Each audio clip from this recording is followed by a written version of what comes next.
Saudara, hasil survei Litbang Kompas 100 hari pemerintahan Prabowo Gibran, 80,9% masyarakat menyatakan puas. Salah satu bidang yang mendapatkan tingkat kepuasan tinggi adalah bidang politik dan keamanan. Kita lihat hasil survei Litbang Kompas, tingkat kepuasan masyarakat di bidang politik dan keamanan mencapai 85,8%. Tingkat kepuasan bidang Polkam ini berada di atas 3 bidang lainnya, antara lain bidang kesejahteraan sosial berada di angka 83,7%, sementara bidang hukum dan ekonomi meski mengalami peningkatan dibanding pemerintahan sebelumnya, tingkat kepuasannya masih berada di bawah bidang Polkam, yaitu di angka 72,1 dan juga 74,5%. Dan angka kepuasan publik di bidang Polkam terhadap pemerintahan Prabowo Gibran ini mencapai 85,8%. Kalau kita lihat angkanya, ini lebih tinggi sedikit dibanding kepuasan publik di bidang Polkam terhadap pemerintahan Joko Widodo dan Ma'ruf Amin pada akhir Juni lalu yang berada di angka 85,5%. Jika dibandingkan dengan tingkat kepuasan di 100 hari pertama pemerintahan Jokowi Ma'ruf, apa yang diraih oleh Prabowo Gibran ini jauh melampaui. Di awal pemerintahan Jokowi Ma'ruf, tingkat kepuasan publik di bidang Polkam hanya 67,2%. Dan apa saja pertanyaannya, indikator yang membuat masyarakat puas dengan kinerja pemerintah di bidang Polkam? Hasil survei Litbang Kompas menyebutkan bahwa 77% publik puas karena pemerintah menjamin rasa aman warga dari ancaman tekanan dan kejahatan. 72,5% publik puas dengan penanganan konflik antar kelompok dan gerakan separatis. 88,6% puas karena pemerintah membangun sikap dan menghargai perbedaan. Lalu berikutnya, soal kawal pemerintah, 83,4% publik puas karena menilai pemerintah membuka kesempatan untuk mengontrol dan mengawal jalannya pemerintahan. Sedangkan publik yang menilai pemerintah menjamin warga bebas berpendapat, angkanya mencapai 83,7%. Survei Litbang Kompas juga mengungkap penilaian publik terhadap menteri-menteri dan kepala badan di bidang politik keamanan. Dari survei Litbang Kompas ternyata tingkat pengenalan publik terhadap menteri bidang Polkam masih kurang. Menteri Dalam Negeri Tito Karnavian menjadi menteri yang paling dikenal publik. 56% menyatakan sering mendengar atau pernah mendengar nama Tito Karnavian, di antara nama menteri dan juga kepala badan bidang Polkam. Jaksa Agung ST Burhanuddin menjadi pejabat yang tidak dikenal publik. Di antara publik yang mengenal pejabat kementerian dan kepala lembaga bidang Polkam, sebagian besar memberikan kesan baik atau memberikan penilaian baik. Menkom Digi Mutia Hafid mendapatkan penilaian baik tertinggi di angka 95,1%, 10,4% memberikan penilaian sangat baik dan 84,7% memberikan nilai baik. Sedangkan Jaksa Agung ST Burhanuddin menjabat bidang Polkam yang mendapat penilaian baik paling rendah di angka 84%, 6,4% memberi nilai sangat baik dan 77,6% menilai baik. Survei Litbang Kompas menyatakan masyarakat puas dengan kinerja pemerintahan Prabowo Gibran di bidang politik dan keamanan. Istana menyatakan hasil survei sejalan dengan sikap Presiden Prabowo yang selalu menekankan persatuan masyarakat dan selalu mengajak semua pihak untuk bekerja sama membangun Indonesia. Presiden berulang kali, tidak hanya dalam satu kali kesempatan ya, yang berusaha ditekankan adalah perasaan persatuan, bahwa apapun posisi politik kita sebelum pemilihan misalnya, dan kemudian sekarang pemerintahan baru sudah berjalan dengan legitimate, memenangkan pemilu presiden, dan juga koalisi sudah terbentuk, perwakilan masyarakat di DPR sudah terbentuk, maka sekarang saatnya bekerja bersama-sama. Ini menjadi semestinya menjadi modal yang baik bagi seluruh mungkin anggota kabinet, kementerian dan lembaga, aparatur negara baik dari pusat maupun daerah. Dan tentu saja ini menjadi peringatan juga bahwa masyarakat memperhatikan kinerja kementerian dan lembaga. Kita ulas hasil survei Litbang Kompas 100 hari pemerintahan Prabowo Gibran bidang politik keamanan bersama peneliti Litbang Kompas Toto Suryaning Tias, juru bicara kantor komunikasi kepresidenan Ujang Komarudin, dan juga pegiat hukum dan demokrasi serta pengajar Jentera Institut Bivitri Susanti. Selamat malam Kang Ujang, Mas Toto, juga Mbak Bivitri. Selamat malam. Selamat Mbak malam. Priska. Assalamualaikum. Waalaikumsalam. Terima kasih sudah hadir. Saya ke Mas Toto dulu. Ini kan 85,8% kepuasan di bidang politik dan keamanan tinggi. Nah, bagaimana membedah ini? Bagaimana membacanya? Pertama-tama konsolidasi politik rupanya berhasil dilakukan oleh pemerintah. Jadi angka yang tinggi itu pertama tadi sebetulnya merupakan lanjutan ya, keberlanjutan dari komitmen pemerintah Prabowo Gibran untuk melanjutkan program-program pembangunan yang dilaksanakan oleh pemerintah sebelumnya. Ya. Sehingga itu kelihatan, di dalam survei kami di bulan September itu sudah kelihatan 3/4 bagian responden itu sudah menyatakan kepuasannya dan persetujuan bahwa jika program-program pembangunan dilanjutkan, maka itu akan menjadi sesuatu yang baik bagi pemerintahan ini. Jadi kalau dilihat dari proporsi angkanya saja, Ya. sebenarnya sudah dekat gitu. Jadi 75% lalu menjadi sekarang naik sampai dengan 80% secara keseluruhan, atau kalau untuk politik itu 85%.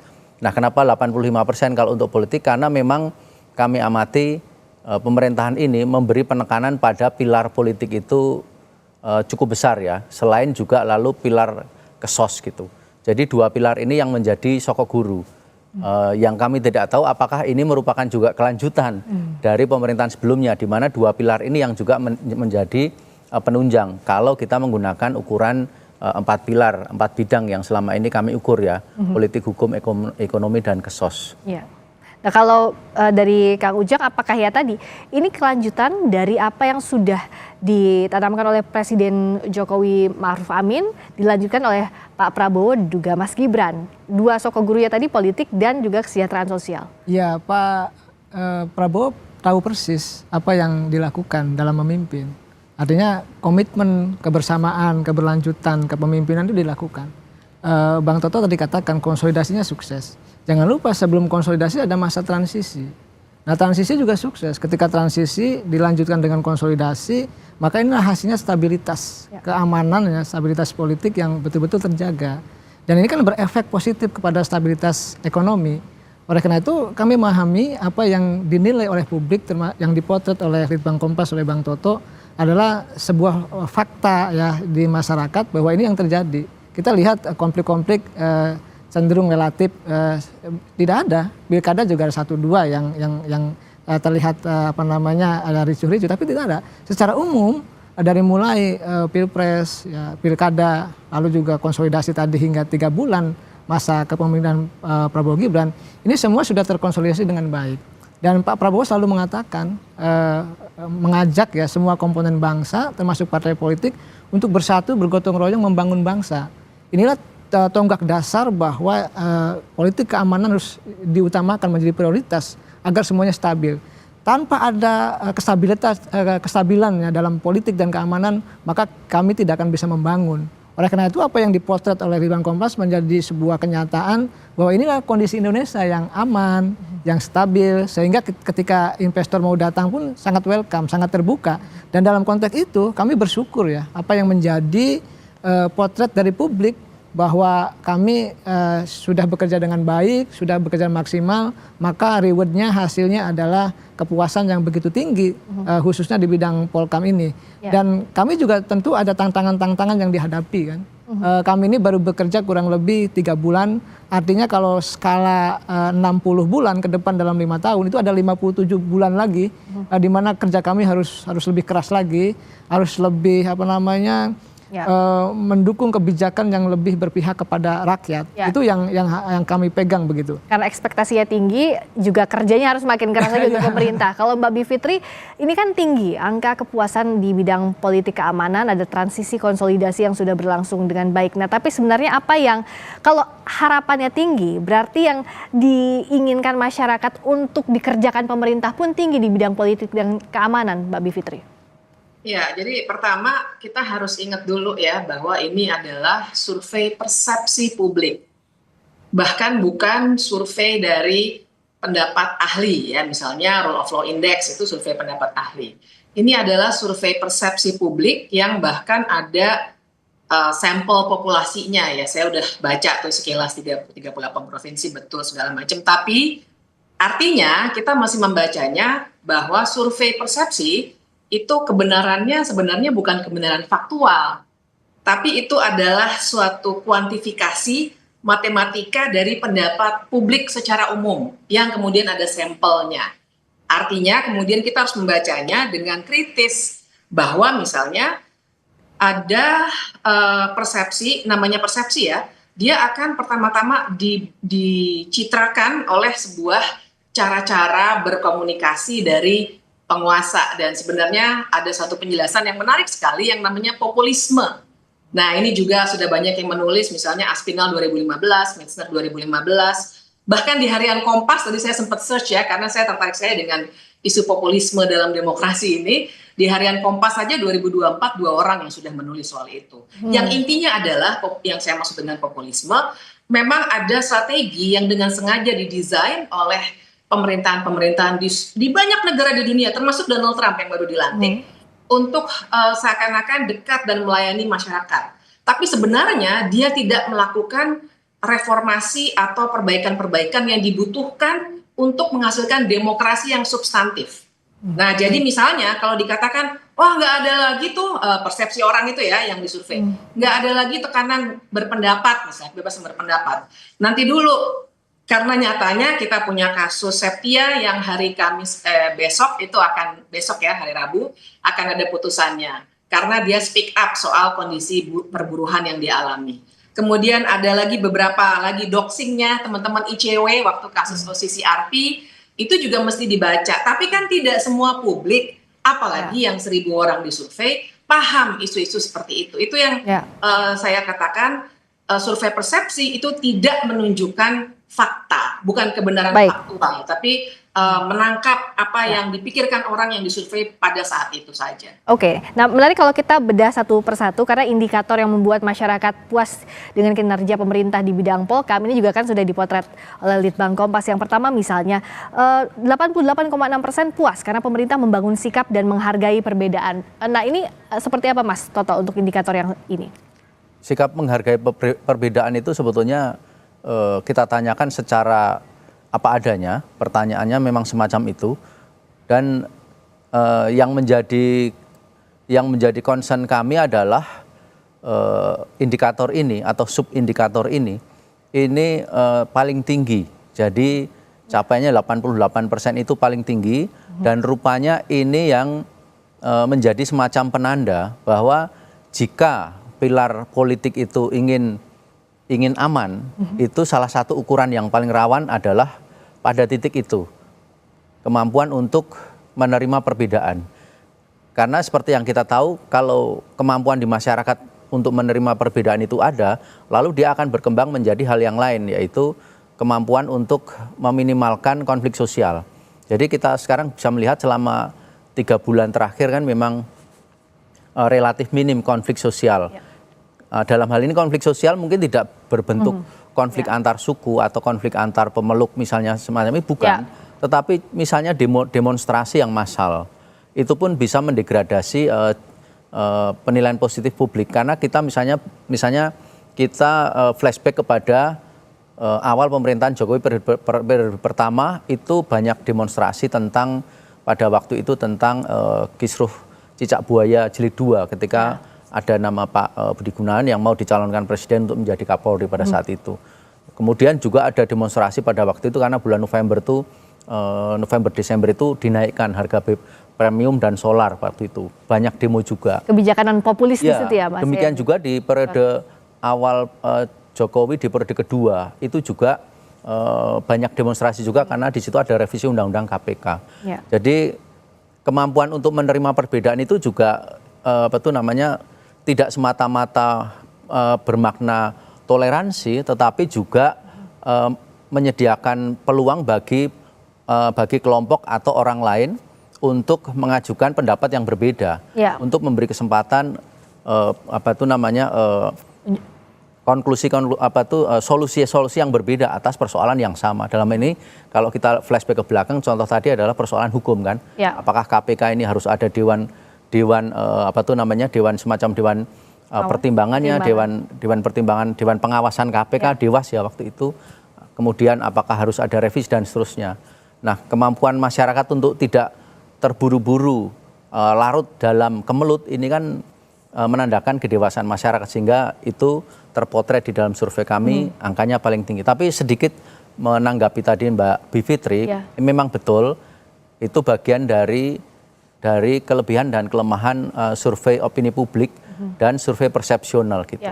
Jadi memang hal-hal yang tidak terekam secara cukup kuat dan tidak menonjol, tidak viral istilahnya, memang dia tidak akan mampu sedemikian mempengaruhi persepsi publik, meskipun kalau misalnya kasus itu kita tanyakan kepada publik, pasti jawabannya dia akan jauh berbeda dari yang menjadi pemikirannya Mbak Bivitri sebetulnya. Tapi ketika pertanyaan-pertanyaan yang lebih umum kita sampaikan, ya kita akan mendapat jawaban bahwa pada akhirnya ada relativitas, bahwa memang yang namanya sampel itu memang dibuat untuk mewakili populasi dan tidak mungkin memotret seluruh kasus-kasus yang sifatnya spesifik. Pasti ada rangkuman persoalan yang dia coba untuk kita dapatkan konklusinya, solusinya seperti apa. Ya, nah kalau untuk bagian yang ini indikator pemerintah membangun sikap dan menghargai perbedaan, kalau dari Mbak Bivitri secara spesifik, apa yang belum dilakukan oleh pemerintahan Prabowo Gibran yang masih harus dikritisi? Sebenarnya banyak. Jadi menurut saya gini, kenapa tadi saya memulainya dengan sebenarnya ada kasus ini benar, bahwa bahkan dalam sebuah survei penjawabnya alias orang yang disurvei itu akan menjawab tergantung dari konstruksi pertanyaan. Saya juga mengajar metodologi penelitian walaupun khususannya di kualitatif ya, bukan kuantitatif, tapi saya paham bahwa satu kelemahan bukan berarti salah, tapi kelemahan dari metode seperti survei persepsi ini adalah konstruk pertanyaannya yang mungkin akan membuat orang akan punya persepsi yang tertentu, yang jauh dari kenyataan. Misalnya ketika dikatakan kemampuan masyarakat, tadi saya catat persis nih, Mas Toto bilang, misalnya kemampuan masyarakat untuk tidak terburu-buru mengambil kesimpulan. Jangan lupa itu juga akan sangat dipengaruhi misalnya oleh para pendengung.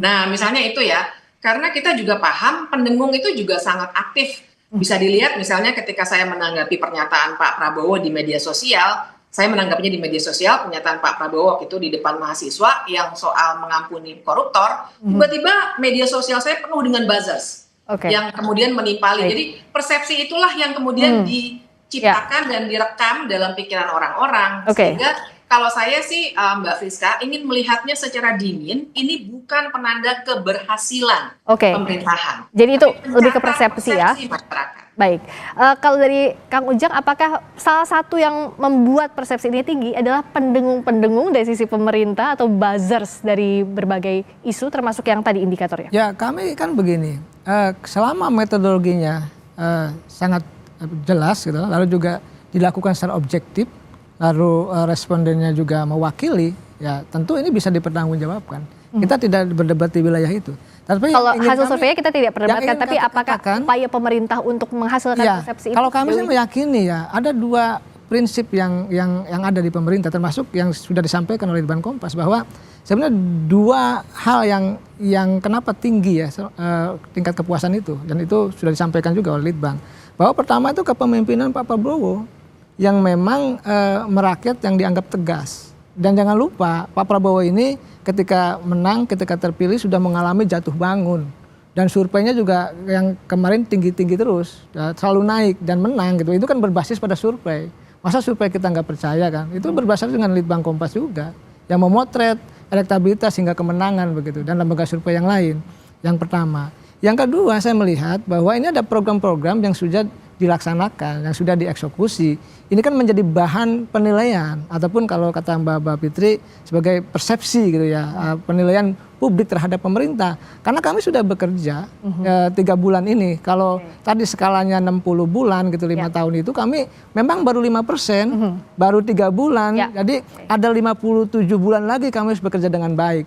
Tapi tadi apapun potret itu kami hargai, kami hormati sebagai bagian untuk kami evaluasi bahwa ini adalah satu sisi prestasi anugerah. Di saat yang sama ini adalah kewajiban kami untuk bekerja lebih baik lagi. Karena bagaimanapun kita harus dinilai. Modal kepercayaan ini harus dikerjakan oleh pemerintah. Tapi kita akan lanjutkan lagi, Mas Toto, Kang Ujang juga Mbak Bi Fitri. Dan yang penting yang jadi catatan adalah bagaimana survei ini jadi modal ya, Mas Toto ya. Jadi ini adalah persepsi publik bagaimana pemerintah harus menanggapi ini dengan kerja keras di sisa masa pemerintahan. Di awal 100 hari pemerintahan ini adalah masa bulan madu, begitu ya Mas Toto juga Kang Ujang dan Mbak Bi Fitri, bagaimana pemerintah harus bekerja keras untuk mewujudkan ini. Salah satu yang dipotretnya adalah di bidang politik dan keamanan. Terima kasih sekali lagi Mbak Bi Fitri, terima kasih Mas Toto, terima kasih juga Kang Ujang. Selamat malam. Sama-sama, selamat malam.